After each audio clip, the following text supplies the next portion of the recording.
Hi, I'm Joe from Joe's Comics Corner. This is your Tuesday collector's tip. So, what runs and series are you guys collecting? So, I'm just using one example from my collection that I am collecting. I am collecting the Fantastic Four. I love this series. It's one of my favorite comic book groups. So, there's lots of runs. There's lots of different volumes of series. So, what are you collecting for Marvel, DC? Image. There's so many different kinds of comics out there. There's kids comics, there's Archie comics, as everybody knows. I'm a big collector of Archies, but I wanted to use my Fantastic Four run as an example for that I'm still trying to finish. Fantastic Four is a huge run for Volume 1. It went over for 500 issues.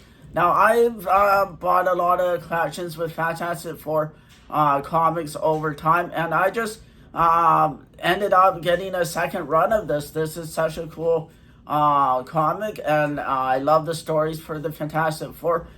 They just go have family adventures. They fight amongst each other like all families do, and they just do have different adventures. I know the two Fantastic Four movies did not go really well, but for your collector's tip Tuesday. So, what do you guys think of runs? Do you try and get certain runs first, or do you have favorite characters that you search for that you try and get and then do the runs later? So, my two favorite runs are, like I say, Fantastic Four and Amazing Spider-Man Volume 1. Those are two I'm always in the search for out in the wild, like at flea markets and whatnot, and when I'm buying collections. But I do end up with other series as well, not always that I mean to, but without number ones is no point in getting a run, because when you need the number one and you need the last issue, it is what it is. So for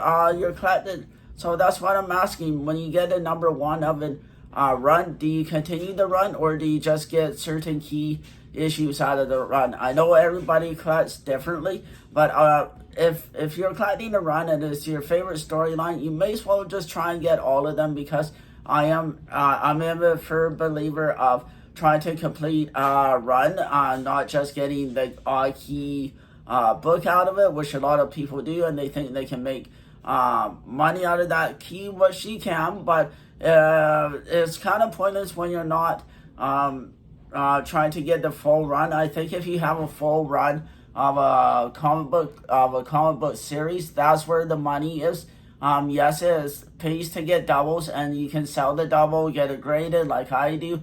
When I get doubles, I do send some off to get graded, but it's just cool to finish a run and to get your own objectives complete. And that's what I've been doing since I've been sorting my comic book collection. I've been looking at what runs I want to finish, what runs I want to keep going with, and some runs are not overly huge. Like I'm taking Nomad Volume 1 for as an example. There's only like 100 or so. If I'm wrong, you guys can correct me.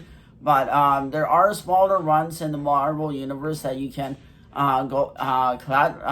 Let's go with Amazing Spider-Man Volume 5. It went up to like 93 issues. So it's not a bad run from start to finish. I got almost all of them. I think I missed an issue here and there. But if you start new runs with your file, then you shouldn't miss an issue. So it is very good what you want to decide to keep following, what you want to try and collect, what's really special to you, what runs you think is important. So there's many different runs, many different series that you should consider. There's lots of factors, budget, of course, and value. Harder runs like Fantastic Four Volume 1, especially under 100, is a lot of those issues are really expensive, especially in high grades. And it depends if you want to get the low grade copies for now, or if you don't. So it is what it is. There's many factors determining what runs you want to collect for comic books. It can get really expensive for some of these larger runs like the Fantastic Four. I'll try and move the camera down a little bit more to show you in the box. Like, this is my Fantastic Four box that I do have where my second run is. And I do have these all in order, and which I'm really happy with because they are, like I say, kind of a second run of Fantastic Four. My original run is in a long box. And if you have a big run like Fantastic Four, you definitely need a long box or get 2 short boxes. I'm trying not to get too many more doubles of Fantastic Four because then you definitely need to decide what you want to do for it. So, but my advice is if you're collecting a run, make sure you want to stick with it. Make sure you like the storyline. Make sure you like the artist. There's various factors in there. So that's all I can say about runs. Again, this is, like I say, it's a run that I started collecting again, and I do have other ones in here, which is why I have a divider, because my doubles are runs for Fantastic Four is only goes to about here, and it's about two short boxes of comics for the original volume 1 of Fantastic Four. But this is Fantastic Four number 148, which I was given to by a family member, and I want to say thank you again to them. And as always, like and follow me here and all social media like Instagram, TikTok, and now on Facebook at Joel's Comics Corner. I have lots. I do post there. I have my own personal Facebook, but now I have one for Joel's Comics Corner. And for the month of Halloween, I'll be showing on Tuesdays special comics, Halloween comics for you guys, and maybe I'll dress up for these videos because I'm already thinking about a costume. October's a fun month because we're thinking about dressing up, Halloween, cosplay, all of that. So I might do a little bit of that for you guys here on YouTube and my TikTok. But I just wanted to do my own advice for you for runs and series.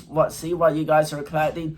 I know some people just do it for, like I say, just for keys or the special issues or the high value. But I think where the full money lies is if you can get starting at number 1, going all the way up to whatever it finishes at, especially an older run like Fantastic Four. So I think, so yes, it is expensive to do that, but I think if you guys stick with a run and hold on to it over time, I think that will be your best bet. But that's my own personal opinion. Everybody does it differently, and I got so many runs to decide what I want to keep trying for and what I don't want. But that's my own advice. That people will agree with me, people will disagree. So it is what it is. So thanks everybody. This is your collector's tip for Tuesday runs and series, and I'm just going to leave you with the question: what are you guys collecting for a run? Thanks everybody.